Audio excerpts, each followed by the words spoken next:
حقوق انسان سازمان ملل از مقامات تاجیکستان برای تجربه دوامدار سرکوب دیگر اندیشان سیاسی در کشور و همچنین برای ایجاد فضای ترس در ولایت مختار کوهستان بدخشان انتقاد کرد. میشل بچلت، کمیسر عالی سازمان ملل در مسئله حقوق انسان، روز 7 مارس در اجلاس 49 شورای حقوق انسان در مورد وضع حقوق انسان در تاجیکستان گفت: در تاجیکستان تعقیبات به ضد مخالفین سیاسی ادامه دارد.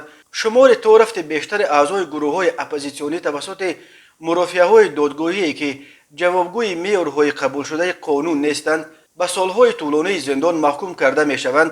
خشونت‌ها بین نیروهای امنیتی و تظاهرگران در ماه نوامبر سال 2021 در ولایت مختار کوهستان بدخشان وضع حقوق انسان را در این منطقه باز هم بدتر کرده یک فضای ترس و تعقیب را به وجود آورده است. من از ادامه قطع دسترسی به اینترنت در این ولایت اظهار تأسف میکنم.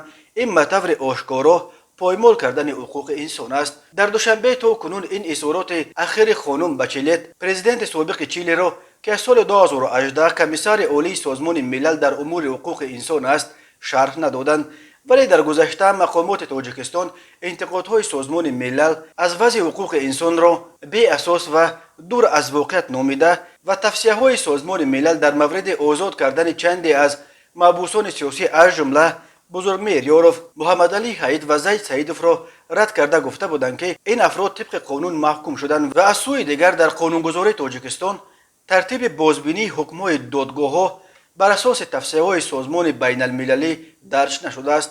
وضع در ولایت مختار کوهستان بدخشان ماه نوامبر سال 2021 در پی در بازداشت به طور مرموز کشته شدن ساکن نویه روشقله گلبدین زیابیکوف بعد شد. ساکنان ولایت مختار کوهستان بدخشان با طلب به جوابگری کشیدن گناهکاران مرگ زیابیکوف 4 روز اعتراض کرده تنها بعد گرفتن وعده مقامات به تحقیق این قضیه و برقرار کردن دسترسی به اینترنت پراکنده شدند. اما با گذشت اینک 3.5 ماه تا حال یگان نفر برای دست داشتن در مرگ گلبدین زیابیکوف دستگیر نشده است و دسترسی به اینترنت در بدخشان تا حال برقرار کرده نشده است.